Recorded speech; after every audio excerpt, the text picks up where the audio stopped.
Let's go ahead and get started. Welcome everyone to this installment of the Foresight Talks webinar series.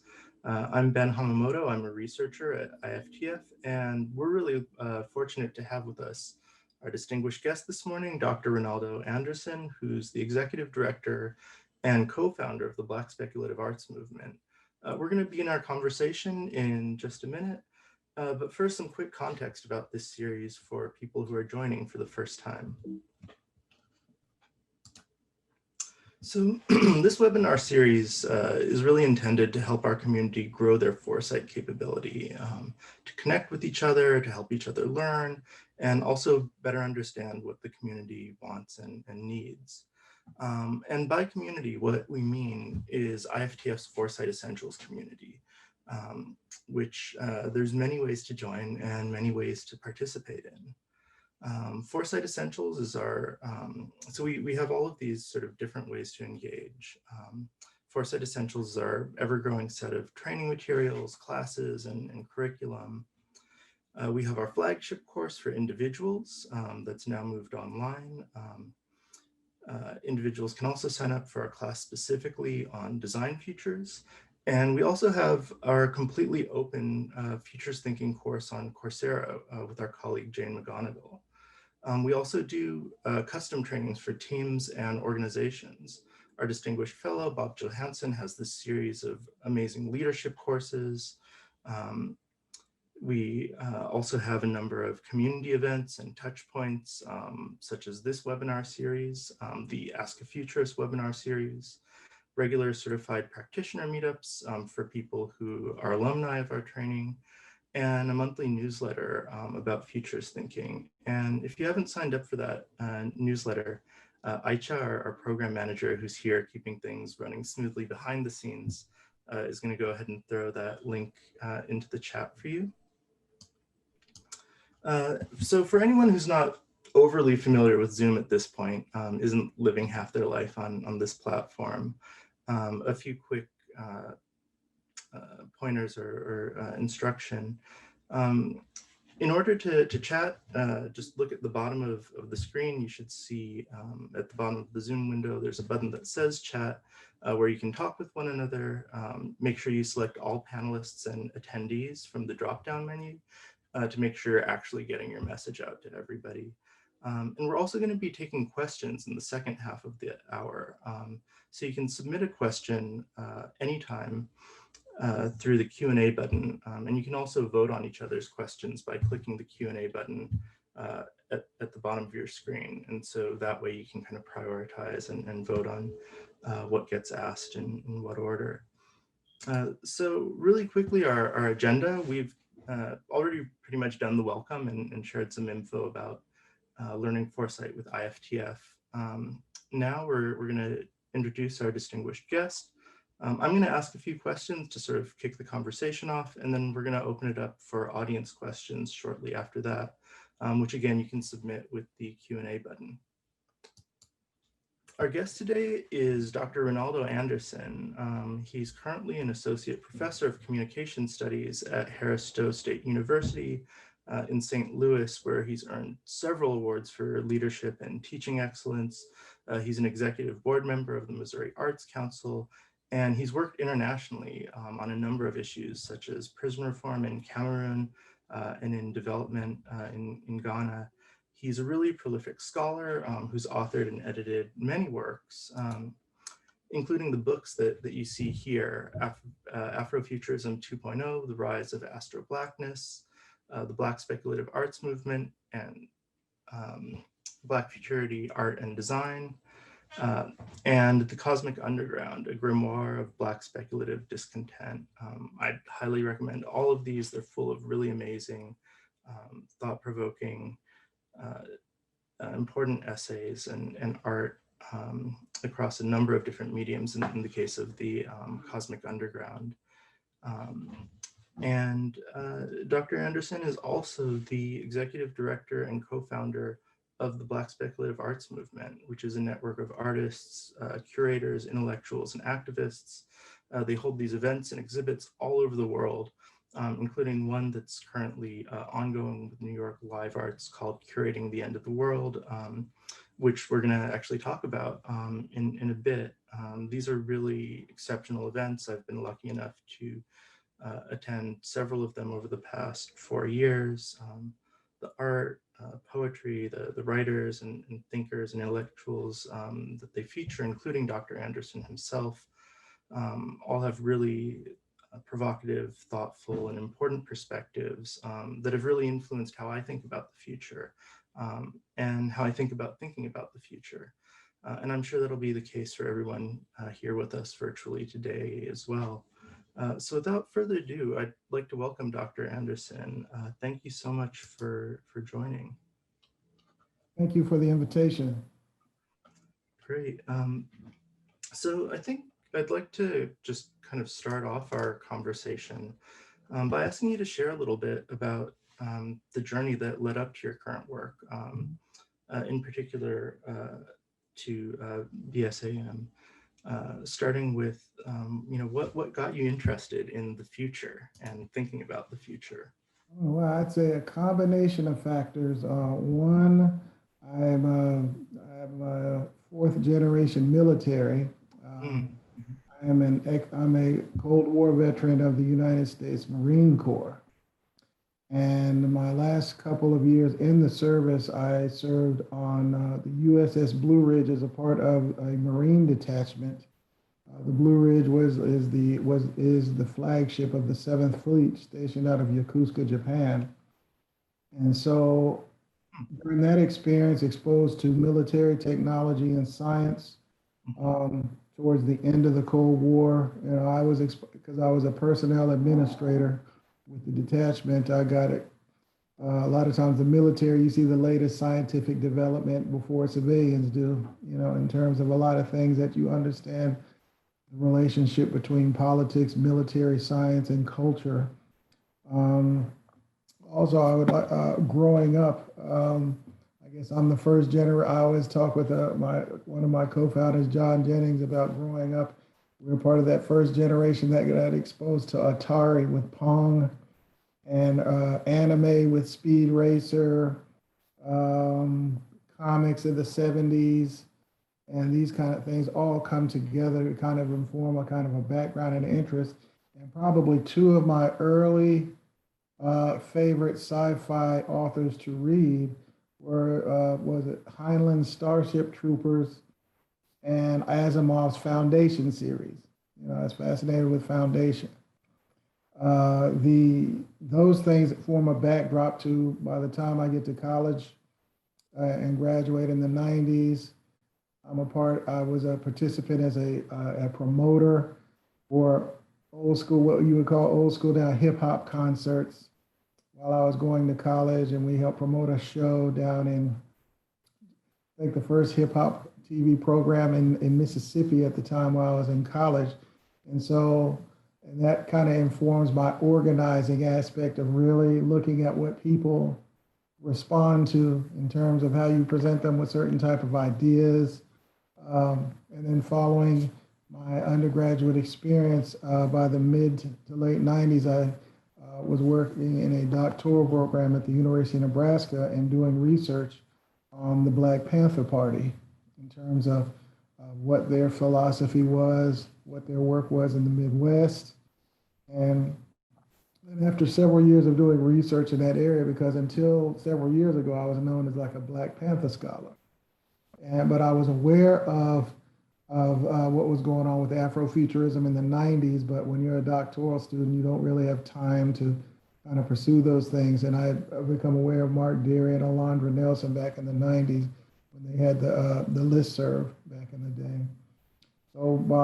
However, about 10 years ago, when I had completed some research, I reconnected with a college classmate of mine, John Jennings, because both of us were students and undergraduates at Jackson State University.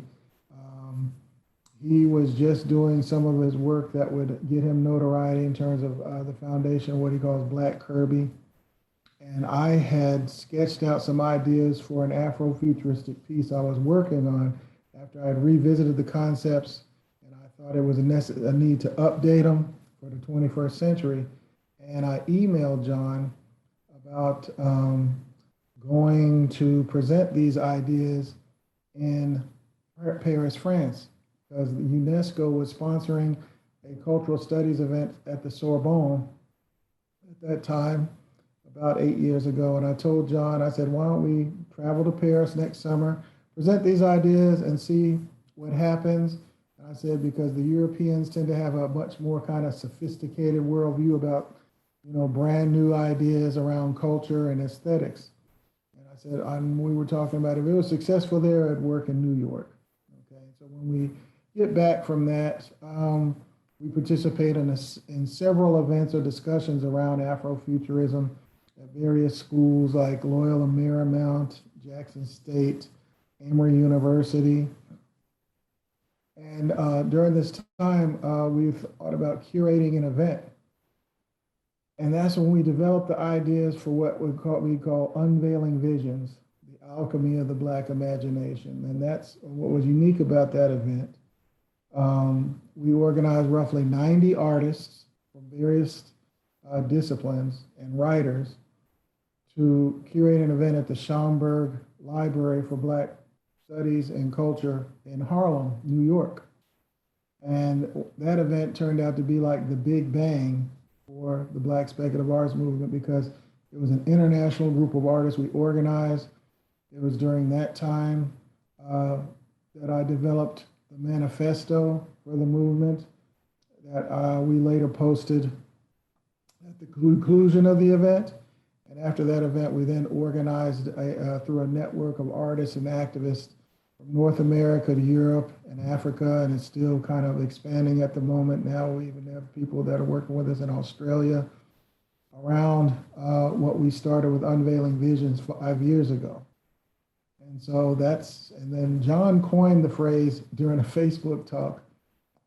Just some random back and forth conversation when people were like, well, is this like the Black arts movement? And he responded and said, no, this is a Black speculative arts movement. And I said, So that's when I decided to write, okay, we need a manifesto outlining some of our concepts.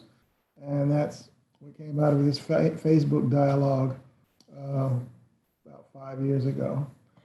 And it's led to a lot of interesting relationships, and it's taken us into some interesting directions in terms of people we've gotten to meet. And so here we are today.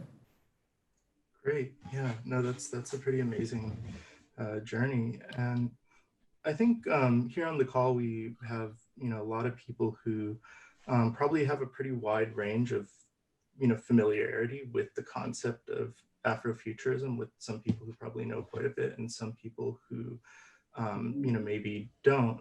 So I was wondering, if you could sort of give a really quick, brief unpacking of sort of what the term means, where it's been, and sort of what the current state is, and maybe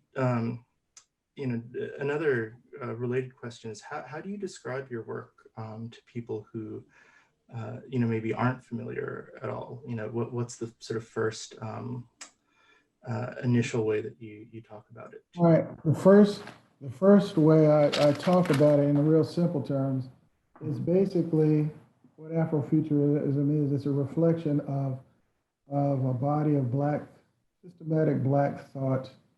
Is roughly the middle of the 19th century, starting with the abolitionists, activists, radical Martin Delany. Mm-hmm. Martin Delany, in the middle of the 19th century, develops a series of stories and compilations that would later be called The Hut, in shorthand, which was a speculative story about a Black slave revolution in the United States. And it's in the context of the need to establish their own nation state in response to their condition. And why I say Black speculative instead of science fiction is because kind of Black speculative thought and then what would later be called science fiction kind of developed in parallel alongside each other.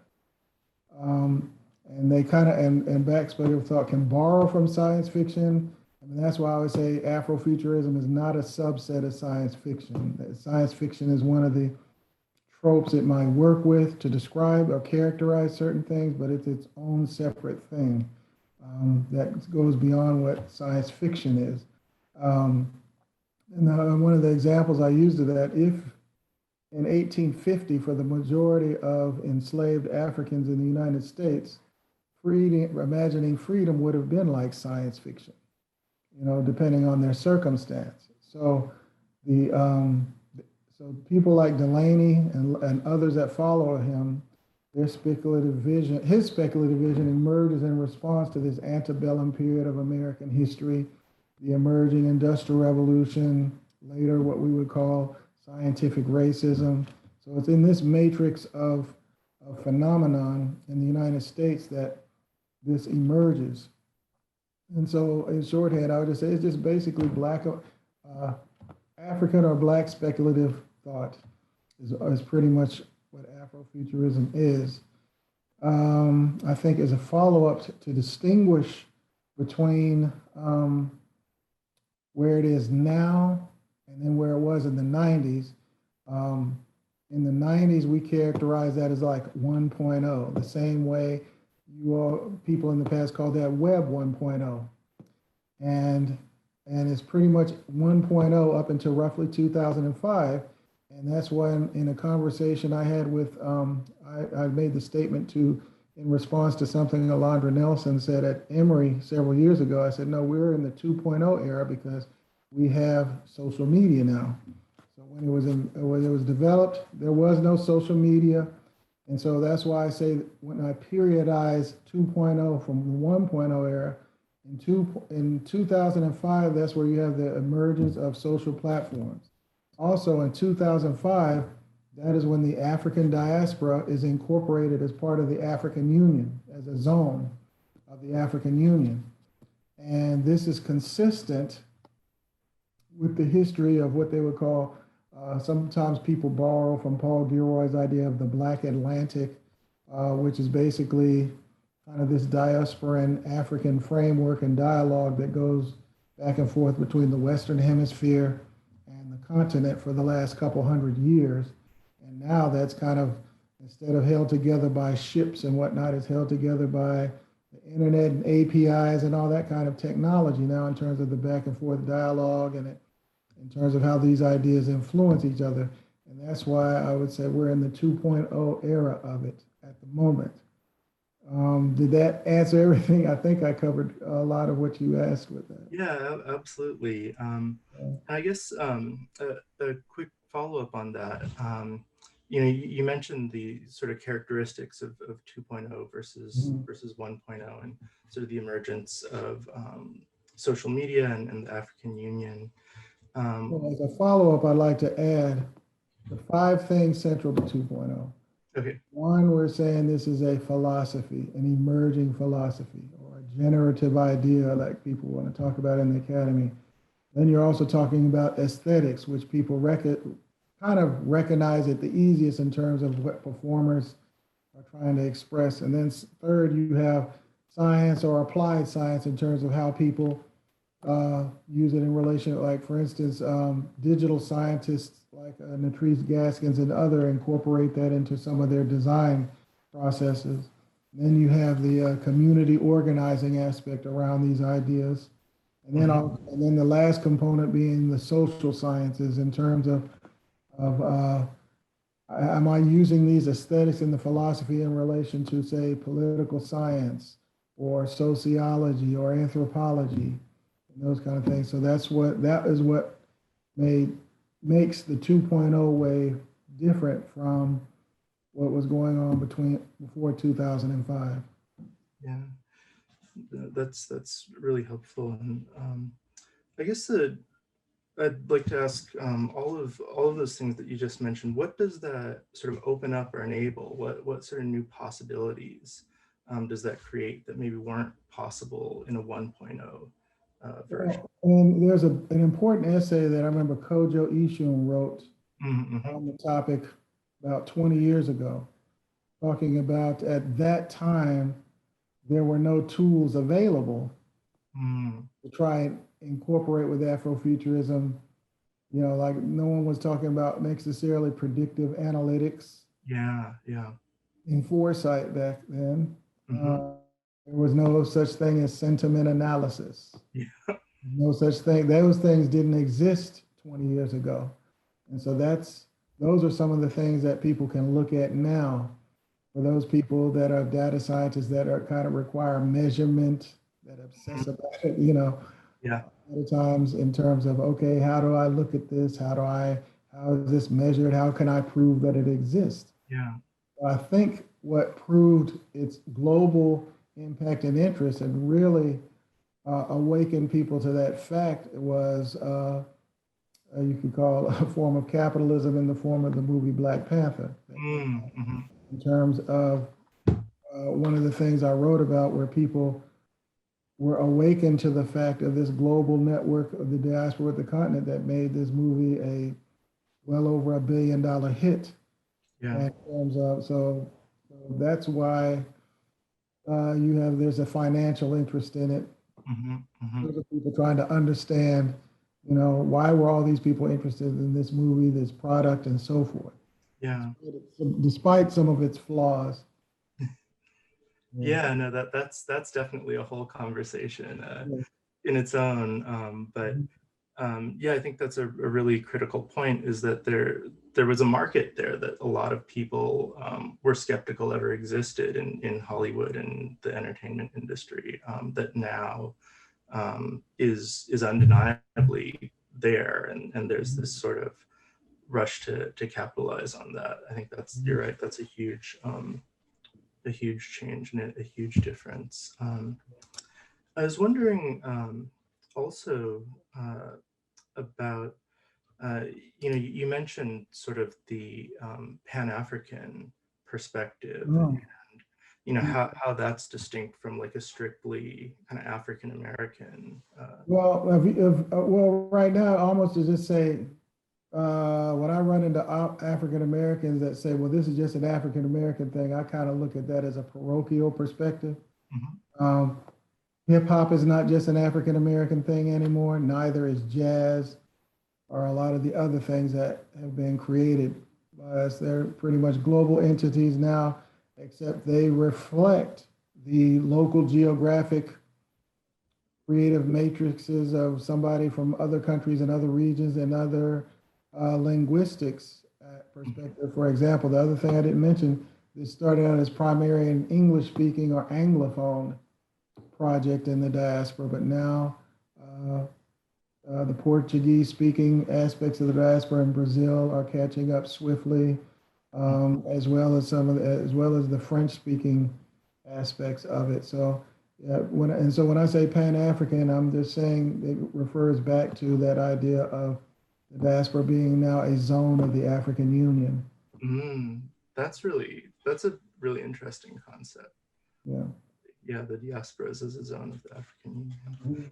Um, so maybe this is a good time to bring up the current work that you're doing. I think obviously we're all living in this kind of era of COVID, and I know you're currently curating. You sort of conceived of and organized this series of exhibitions with New York Live Arts called "Curating the End of the World," and I think it sort of provides a unique lens of looking at the COVID and post-COVID world. So. Well, the curating the end of the world. Last year, myself and the rest of the movement, we were selected to participate in New York Live Arts annual Live Ideas Festival that they Mhm. have in Manhattan every spring. And so leading up to it, we had a lot of it planned out. The topic was around second wave Afrofuturism. Mhm. And of course, COVID-19 then happens. Mhm. And that's when I told, and I, in discussion with Bill T. Jones Mhm. and Janet Wong, I said, well, I want to try something out here in relation to some of the ideas that we had thought about during Unveiling Visions. And I said, let's just move the entire thing online on a platform and also use this to chronicle the pandemic Hmm. in terms of breaking it up into 4 stages that I thought, I just looked at the evidence and what people were talking about early in the year. And we start out curating the event with the artists getting the submissions. We're currently about to display what we're calling Red Spring, which Cherie Renee Thomas and Daisha Polk and Daniel Littlefield are curating right now, which should be up in the next several days, which curates the end of the world from the George Floyd killing up to roughly the present. And then after that, sometime in December, then we're going to start work on Dark Winter, which will curate the end of the world roughly from November following the election until early spring. And that's when Lonnie Brooks and Ahmed Best will close it out with New Horizons. Hmm. And there were some people that were upset, well, why did you pick curating the end of the world? That sounds depressing. I said, well, besides being a good attention getter, Yeah. what we're talking about really, when we're saying the end of the world is the end of an age. Hmm. And one of the things, and so I'm talking about the world that many of adults have grown up into, that was really developed by people like the first George Bush, Deng Xiaoping of China, and Gorbachev, really effectively came to an end this spring. Hmm. And so, or even before that, some people might say with the election of Trump, but I say that really, that world really came to an end this spring when the world went into quarantine. Hmm. And right now, what you're kind of pretty much seeing is um, what kind of politics is going to happen in preparation for after this is over with, because there's no going back to what was before. Yeah. Uh, for example, one of the things that I know a lot of people in the foresight community are familiar with the term, what they call Moore's Law, which talks about how, because of the technology and that doubles every 18 to 24 months, what the pandemic has done by moving everything onto these platforms, we're now in, I would call it Moore's Law plus, Mm. in terms of is no longer 18 months, it's roughly 4 to 5 months now.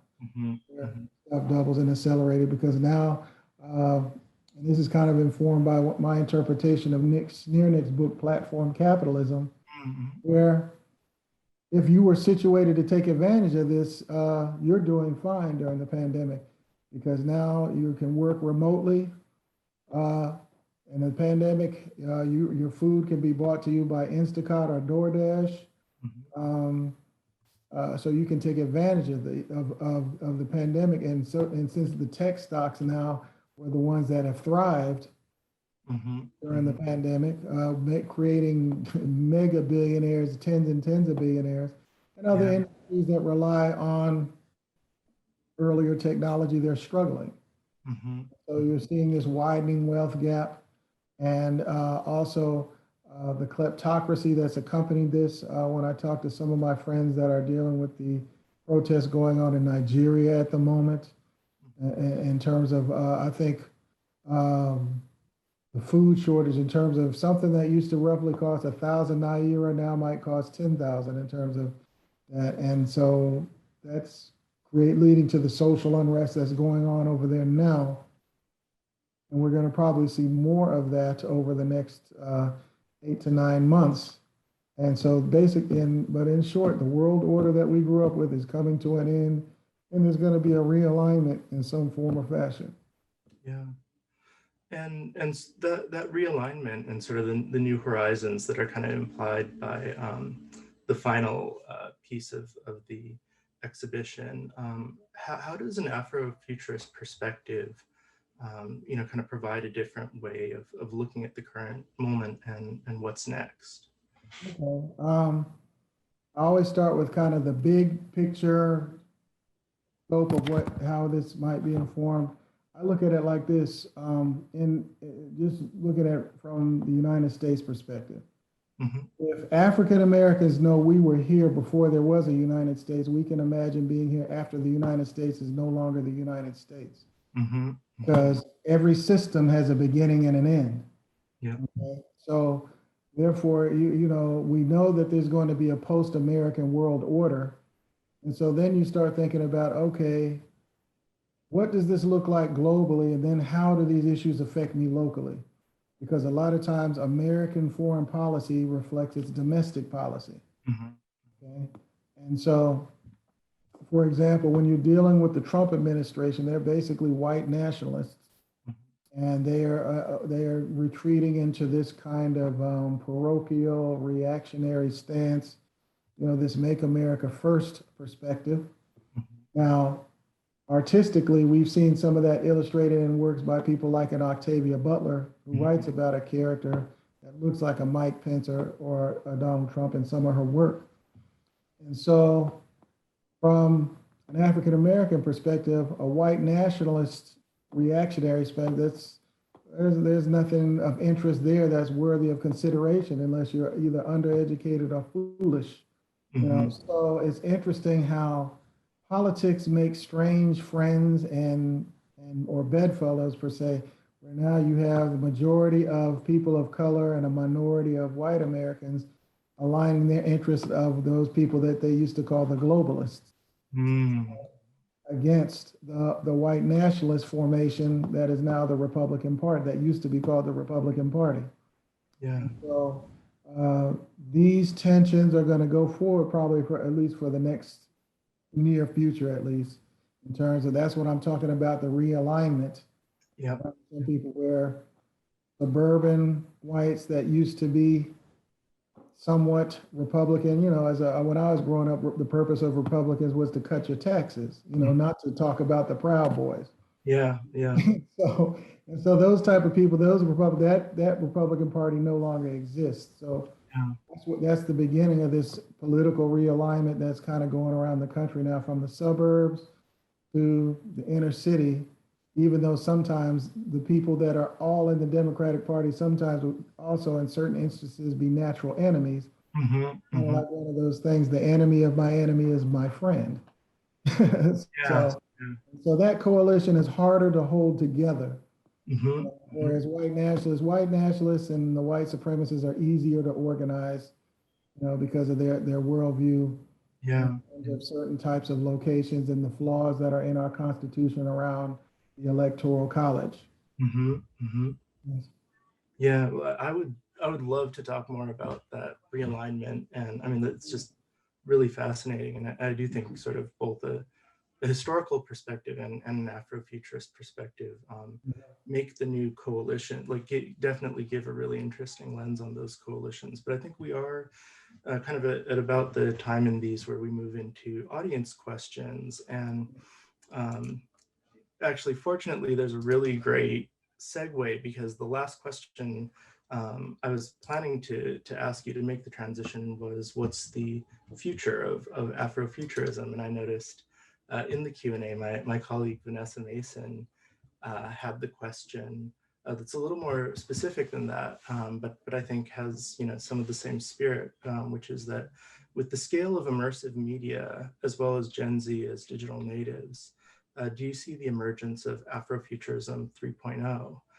What may be the hallmarks of the next age of the movement? The next age of the movement, I argued previously in an interview. I talked about it, and it was is roughly about 2 years ago. If you look it up online, is with Design in Daba. I Mm, talked about Afrofuturism 3.0, what that would look like. And one of the things I argued at the time, it would take place, it would be led by Africa in mm, terms mhm, of them dealing with the kleptocracy that is a vestige of the neo-colonialism of the 60s mhm, in mhm, terms of their development. mhm, And so that's why I'm watching when we had an event in Nigeria last summer in Lagos. They readily embraced the 2.0 perspective. mhm, And this is when we were interacting with some activists and artists in Lagos, Nigeria. And of course, I had to get used to the fact over there, the several times I've been over there and I've taught over there, being referred to as uncle, because I forget over there, because at 50 years old, I was like, wait, I never thought of myself as an old person until I was over there, but they don't necessarily run into too many guys over there that are over 50 with a PhD. Yeah. I got used to the title of uncle or baba, Yeah. in terms of when I'm doing classes over there. So you have a young, hungry population over there that where I run into some of the most brilliant people I've ever met over there that are under the age of 35 that are going to do some fantastic things when given the opportunity, and they're going to lead the wave of social change that's going to probably sweep that continent coming out of this pandemic. Mm-hmm. Now that they are, because the pandemic has kind of stripped the ability of some of the dictatorial people over there to hide or disguise certain things. For example, in conversation with a couple of the activists from Lagos, that we were talking about how Anonymous has hacked into some of the politicians' some of their computers over there, and they're finding out the level of corruption that's going on over there, and how whether it's the British government or other entities from the West have a history of creating these tensions between the different ethnic groups there, where over time, in terms of factions and what's great about the younger populations around this instance in Nigeria is they are not going to allow them to use that as a way of keeping them divided anymore, because between Nigeria or South Africa, maybe South Africa, we're going to probably see which one has the potential, and I'm just saying potential, to emerge as a regional hegemon in terms of which would be a part of that 3.0 perspective. Right now, African Americans are dominant in it simply because of the fact, think of it as a network, and because the way we're positioned with the American empire to a certain extent. Yeah. And certain things that we have access to. And so, however, I think that will shift over to sub-Saharan Africa sometime within the next 10 years as both sides of the diaspora are in conversation around a lot of these ideas. Yeah, no, absolutely. So I think that actually kind of dovetails with one of the questions we got that does sort of touch on sort of Africa and African cities and countries in sort of the popular imagination. Jasmine asks, why is Wakanda invented and not a real city like Lagos or? Well, here's the thing where you see these kind of tension among ideas. Africa itself is an invention. Yeah. When people are like, well, what about this? The Africans did not call themselves African. Africa is something that was limited historically to a northern region of the continent that was later applied to all of it. Okay, even the term, so when they talk about invention, that's what you have to take into consideration. Most modern or contemporary African historiographers now say that because Africa itself is an invention, that you cannot talk about Africa without its diaspora anymore. And when people try to say African futurism versus Afrofuturism, that's pretty much an artificial construct. That is a legacy of colonialism in terms of the need for certain scholars, primarily out of Great Britain, to develop a taxonomy, how they classify their former subjects, I suppose. Yeah. So that's where some of that argument comes from. And I think that's largely an argument where and it depends on people's their training or background. Like, for instance, post-colonialism. Largely a European scholar or some that, or a lot of things right on the post-colonial project. And the post-colonial project is not really so much a primary focus of second wave Afrofuturism, because we're drawing our intellectual background out of Africana studies primarily. Yeah. And that's where you have different scholars, at least on the scholarly part of this, you have some people that come from cultural studies, which is basically cultural Marxism to a certain extent. Yep. Or some people that come at this from a post-colonial perspective, and others from an Africana studies perspective. Now, the Black Speculative Arts movement emerges out of the Africana studies perspective, but it's open to other people's backgrounds, what they bring to it, whether they're Black feminists or queer theorists, as long as they kind of understand their own biases they're bringing to the table. Yeah. You know, that's the other thing, you know, like you all have insight, I mean foresight, but we talk about you have to have insight, oversight, and foresight. And to all be there to do what you're doing effectively. And so, yeah, Wakanda being imagined, that'd be a speculative thought, you know, what would have happened. But it gives people a vision of maybe what to strive for, because before people built the first rocket ships that take us into space or the moon, they probably read H.G. Wells' work 100 years ago when that was purely a speculative initiative. Yeah. So actually, one quick thing I wanted to follow up on there, those four terms that you used, we use a couple of those also, but probably in different ways, the foresight, insight, oversight. And I'd be curious to hear sort of how you use those and how you define them. Okay. Well, one of the things, when I talk about insight, I'm talking about what are people's motivations in terms of why they do things. And this was in conversation with I remember a British colleague of mine in Washington, D.C.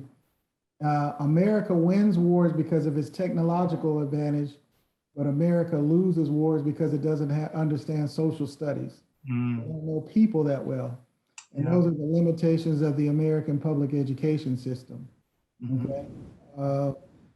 And so Americans, the way our public education system, unless you go to a really, really good school, they don't know other cultures that well. They're primary monolingual, and they're primary, you know, and it's based upon their superior military advantage and economic advantage that emerges in the 20th century that allows them this certain type of largesse in terms of how they view the world.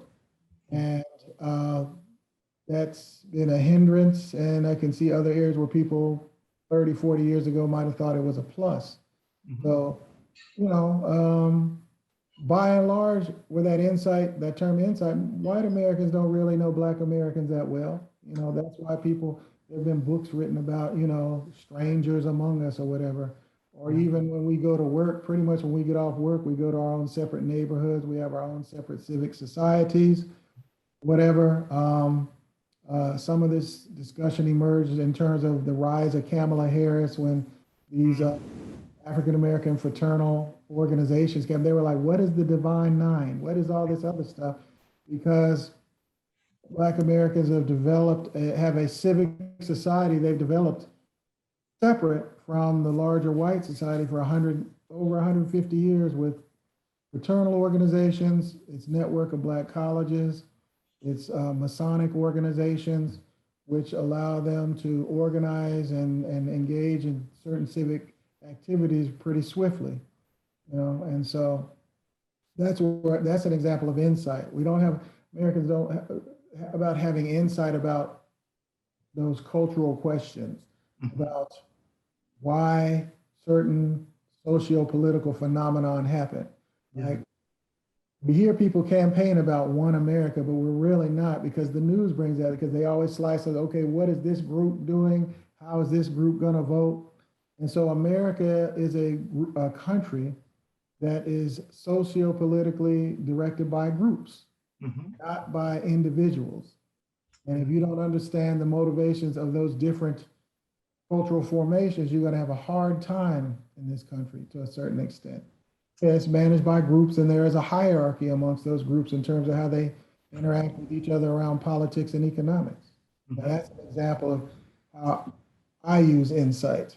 Yeah, yeah. So I think we have time for a couple more questions, and there's one that I'll get to, but I want to ask sort of a bridge question to set it up. You referred to a few different kind of historical moments and movements. You said you're a Black Panther scholar at one point, and you've sort of referenced post-colonial movements and sort of third world movements. And I think that all of those, to some extent, are futurist in that they have a vision of a future that they're pursuing. And so I'd be curious how those movements are distinct or similar to sort of speculative arts and speculative movements. What's the relationship there? Well, the relationship between those movements, say for example, um, I'll use the 20th century as an example. And since we are limited in time, I'll just talk about where you see from roughly 1938 to 1990, you see it would be characterized as, like, you could say in 1938, largely people of African descent, whether in Africa, North America, whatever, end up joining the imperialists to defeat fascism. So the vote kind of came like, okay, we're going to line up with Churchill to defeat Hitler, okay? As a transactional, not because we really cared about Churchill and Hitler, I mean Churchill or Roosevelt and all that, because it served our purpose at the time. As soon as the war was over, that's when the great intergenerational anti-colonial, anti-apartheid, anti-segregation movement starts at the conclusion of World War II. For example, in North Africa and even in the United States, most people don't realize a lot of the people who were local leaders around the world had all served in World War II. And they got basic military combat skills and small unit infantry tactics that translated into these anti-colonial, anti-apartheid, anti-segregation activities, that they would communicate within their own cultures. And this largely becomes a legacy all the way until it closes out around 1990, okay, with the fall of apartheid. That's why I would say you see those parallels from roughly 38 to 1990. Where there's this kind of way. And so then the post-colonial, post-civil rights dialogue or post-apartheid stuff, you could trace post-1990. So they're not similar experiences to a certain way. Here in the West, we start talking about, or the elites, I'll say, start talking about post-modernity. And in the former colonies, they're talking about post-colonial. Yep. Okay? And then the economic term or thread that seems to hold them all together is neoliberalism. So that's why if you were a person wedded to the ideas and politics and stuff of post-modernity, post-colonialism, and neoliberalism, that really ended this spring. Okay? Because those were the generative ideas for roughly 30 years at the end of the Cold War up to this present moment. Now, post-COVID, you're probably looking a lot more of what type of nationalism is going to happen. Some people will sell it under the ideas of patriotism, or you got to look at ultra-nationalism, or the Black Panther Party, they were revolutionary nationalists, and so there'll probably be particular forms of nationalism that may be a problem post-COVID because. And it's not because necessarily people are bad, it's just because around the world, people don't believe in their institutions anymore. Yeah. And so the challenge for talented people is they are bearing in mind what I said about Moore's Law Plus, can they create anything fast enough to deal with this demand for change in their society? And, historically speaking, a lot of times it doesn't happen like that because now we're dealing with the challenge of climate change, vaccine issues, capitalism is changing. And most of the times those things don't end out too successfully. So it's going to be a hot mess here over the next several years. Yeah. So I think we have a little under 10 minutes, and there's a couple more questions I'd like to get to that are sort of related. And I'll just pose them both at once, which is Laura asked, can you share any insights about and examples of using Afrofuturist and Black speculative art practices and methods in activism, particularly in cities? And Lonnie, who you know very well and is our affiliate, asked how we can best sustain the Black speculative arts movement. And I think a kind of related or another way to think about that would be how can people practice Afrofuturism or contribute to its goals? So first question was examples of using Afrofuturist and Black speculative art practices and methods in activism. Okay. I would say, because I like my background with this is primarily as a theorist and an organizer. Um, and and it just so happens we're developing a curriculum now. I think the first thing that you would have to do is have a very clear philosophy that allows you to navigate transitional moments. This is a transitional moment in history, so you cannot be wedded to tradition. That is the first thing. Second, you have to see how well can your idea and how efficiently and swiftly it can be implemented with the technology that you have available. I tell people anywhere, you don't have community anymore or neighborhood. You have neighborhoods and networks. So you have to evaluate your networks. I guess that takes you into Manuel Castell's work to a certain extent, the late 90s when he talked about networks. And then after that, you have to outline what is your objective. And a lot of times when you're organizing, most people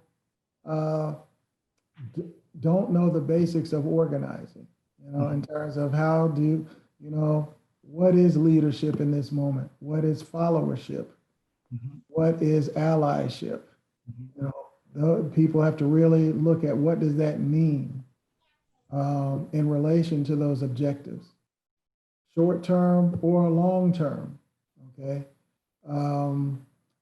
Then, for example, I remember during the Ferguson uprising that we had here in St. Louis, the advantage that we had,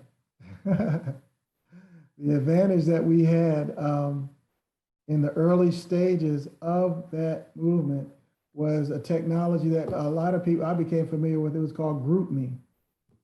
And at that time, the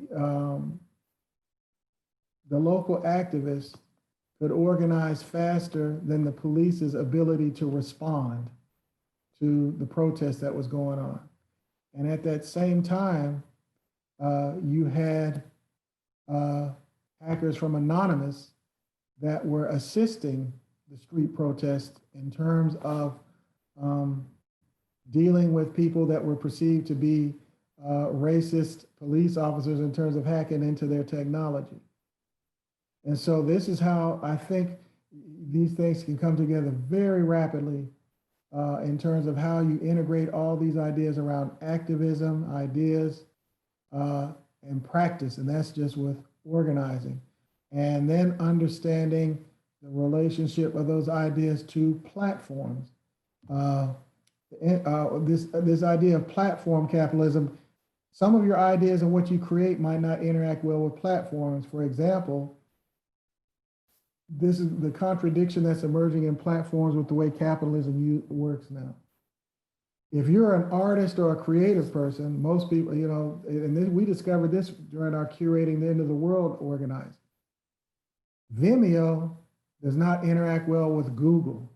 You have to use YouTube because I guess YouTube now is most artists don't like because you have to have that ad stuff on your YouTube stuff. And so that's just an example of now some of these emerging contradictions that's going to create tension. That's just one little slice of it.